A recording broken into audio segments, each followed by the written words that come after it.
Hypocrisy की भी सीमा होती है। नरेंद्र मोदी ने जब ये कहा था उसके बाद से ये मीम मटेरियल बन गया था और ये जो मीम है इसका रियल लाइफ एग्जांपल आज मैं आपको दिखाने वाला हूँ। आप लोगों ने केरला के रूलिंग गवर्नमेंट CPIM यानी कि communist party of India Marxist का तो बहुत बार नाम सुना होगा।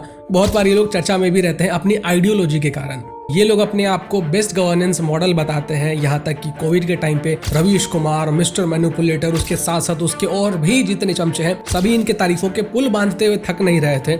उनकी जो अभी हालत है वो बहुत खराब चल रही है। केरला अभी इकोनॉमिक क्राइसिस से गुजर रहा है, यानी कि केरला जो स्टेट है, केरला की जो गवर्नमेंट है, उनके पास पैसे ही नहीं है ढंग से कि वो स्टेट को ढंग से चला सके। स्टेट में खर्च करने के लिए उनके पास पैसे ही नहीं है। अब स्टेट को रन करने के लिए पैसे तो चाहिए ही। तो इन लोगों ने मोदी जी को कहा, सेंट्रल गवर्नमेंट को कहा कि हमें पैसों की जरूरत है क्योंकि हमें अपने स्टेट को चलाना है। इन शॉर्ट केरला गवर्नमेंट ने सेंट्रल गवर्नमेंट से उधार मांगा। सेंट्रल गवर्नमेंट ने कहा कि बिल्कुल हम आपको उधार देंगे ताकि आप अपना स्टेट अच्छे से चला सको।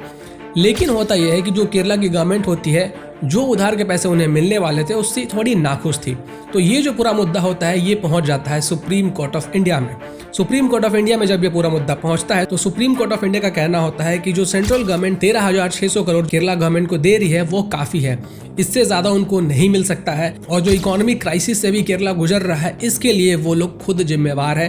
केरला की जो गवर्नमेंट है वो खुद जिम्मेवार है। यहाँ पे हिपोक्रेसी ये सामने आती है कि यही रूलिंग गवर्नमेंट को हराने के लिए, इसी रूलिंग गवर्नमेंट को डीथ्रोन करने के लिए केरला गवर्नमेंट और उनकी जो अलायंस की पार्टी है, इंडिया अलायंस की पार्टी थी, उन सभी लोगों ने गुट बनाया था और इनको हराने के लिए इनको तानाशाह बताया जा रहा था कि जो रूलिंग गवर्नमेंट है वो तानाशाह है, देश को बर्बाद कर रखा है इन्होंने, GDP नीचे जा रही है, देश में डेवलपमेंट नहीं हो रहा है, देश में बहुत सारी समस्याएं चल रही है, लेकिन खुद सेंट्रल गवर्नमेंट के सामने इनको हाथ फैलाना पड़ रहा है। यही इंडिया अलायंस बार बार कहती है कि मोदी ने तो अडानी अंबानी को देश बेच दिया है, जो कैपिटलिस्ट है उन्होंने इस देश को खरीद लिया है और अपने मन मर्जी से वो लोग इस देश को चला रहे हैं। लेकिन चीजें खत्म यहीं पे नहीं होती है, अभी तो और भी चीजें हैं। अभी हाल ही में विजिंजम पोर्ट का इनॉग्रेशन हुआ था, जो इंडिया का पहला ट्रांसशिपमेंट पोर्ट है और इसको बनाने के लिए केरला गवर्नमेंट और अडानी ने साथ में मिलकर काम किया है। और केरला के CM पिनरई विजयन ने तो ट्वीट करके भी बताया कि ये जो काम अडानी ग्रुप ने किया है इसके लिए अडानी ग्रुप को सराहने की जरूरत है। इस कारण से केरला में लोगों को जॉब मिलने वाली है और इस कारण से जो केरला का डेवलपमेंट है वो भी होने वाला है। अरे पर ऐसे कैसे? आप लोग और आपके जो अलायंस है वो सारा दिन तो कहते रहते हैं कि अडानी स्कैम करता है, अडानी ने देश को बर्बाद कर दिया, अडानी ने देश को खरीद लिया है, वो लोगों को धोखा दे रहा है, लोगों के साथ स्कैम कर रहा है। और अभी आप अडानी के साथ मिलकर हजारों करोड़ों का प्रोजेक्ट कर रहे हो और तारीफ भी कर रहे हो कि अडानी ने अच्छा काम किया है और इसकी सराहना होनी चाहिए। अब सूरज पश्चिम से कैसे निकल गया?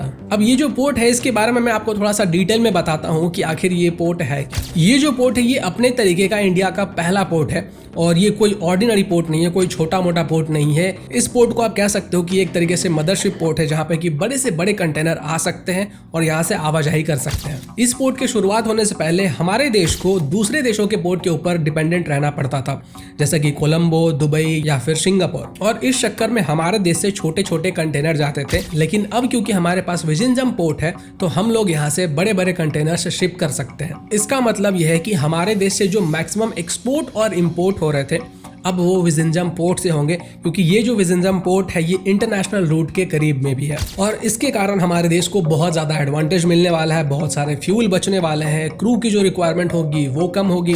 इसके साथ साथ अगर आप विजिंजम पोर्ट का ज्योग्राफिकल लोकेशन देखोगे तो ये ना तो ईस्ट में है ये ना तो वेस्ट में है। इसका मतलब कि विजिंजम पोर्ट के पास ईस्ट और वेस्ट दोनों का एडवांटेज है और इसी विजिंजम पोर्ट के कारण हमारी जो डिपेंडेंसी है जो फॉरेन कंट्री के पोर्ट्स हैं उनके ऊपर वो कम होने वाली है। अब ये जो विजिंजम पोर्ट है इसका सपना देखा था हमारे देश के CP रामास्वामी जी ने, जिन्होंने इस सपने को 1940s में देखा था, लेकिन उसके बाद से इसके ऊपर कोई डेवलपमेंट नहीं हुआ। लेकिन 1990s के बाद इसके ऊपर डेवलपमेंट होना शुरू होता है और इसके ऊपर काम होना शुरू होता है। लेकिन आपको पता है कि हमारे देश के अंदर बहुत सारे ऐसे लोग हैं जो कि डेवलपमेंट के बीच में अड़ंगे लाते हैं, डेवलपमेंट को रोकने की कोशिश करते हैं। तो इस बार भी ऐसा ही हुआ। ये जो विजिंजम पोर्ट था इसका जब कंस्ट्रक्शन शुरू हुआ, इसके ऊपर काम शुरू हुआ, तो बहुत सारे पॉलिटिशियंस ने इसको रोकने की कोशिश की, बहुत सारे कॉन्ट्रोवर्सीज की गई, बहुत सारे कॉन्स्पिरेसी थ्योरीज लाए गए, बहुत सारे प्रोटेस्ट किए गए, इस प्रोजेक्ट को रोकने की हर एक कोशिश की गई। और इन सब के अलावा इस प्रोजेक्ट के दौरान साइक्लोन आया, सुपर फ्लड आए, यहाँ तक कि कोविड-19 भी आया, लेकिन इनके बावजूद भी ये जो प्रोजेक्ट था वो कंप्लीट हुआ। फाइनली अभी जुलाई 2024 यानी कि इस महीने में जाकर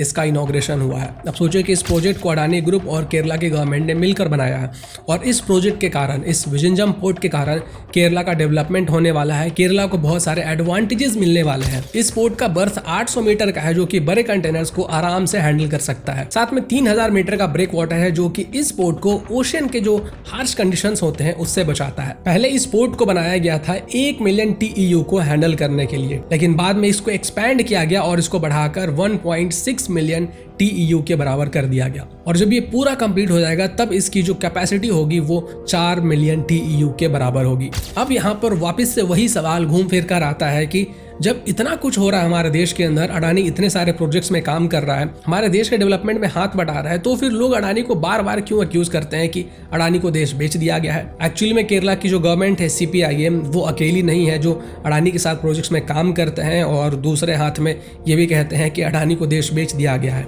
इंडिया में आपको जितने भी पॉलिटिकल पार्टीज मिलेंगे जो कहते हैं कि अडानी को देश बेच दिया गया है और अडानी गरीब लोगों के पैसे को चूस कर अपना जो बैंक बैलेंस है वो बढ़ा रहा है, वो सभी के सभी पॉलिटिकल पार्टीज अडानी के साथ मिलकर काम करते हैं। जहां जहां पे उनकी गवर्नमेंट है वहां पे उनका प्रोजेक्ट चलता है और बहुत बड़े बड़े प्रोजेक्ट चलते हैं। फिर चाहे आप तेलंगाना के अंदर कांग्रेस गवर्नमेंट की बात कर लो, जब राजस्थान के अंदर कांग्रेस गवर्नमेंट थी तब की बात कर लो, छत्तीसगढ़ के अंदर कांग्रेस गवर्नमेंट थी तब की बात कर लो, या फिर आप तमिलनाडु के अंदर DMK गवर्नमेंट की बात कर लो, वेस्ट बंगाल के अंदर TMC गवर्नमेंट की बात कर लो, तो काम सारे के सारे पॉलिटिकल पार्टीज अडानी के साथ मिलकर करते हैं, लेकिन बताता कोई नहीं है, सब छिपा कर रखते हैं। अगर बीजेपी अडानी के साथ मिलकर काम करे तो बीजेपी ने अडानी को देश बेच दिया है।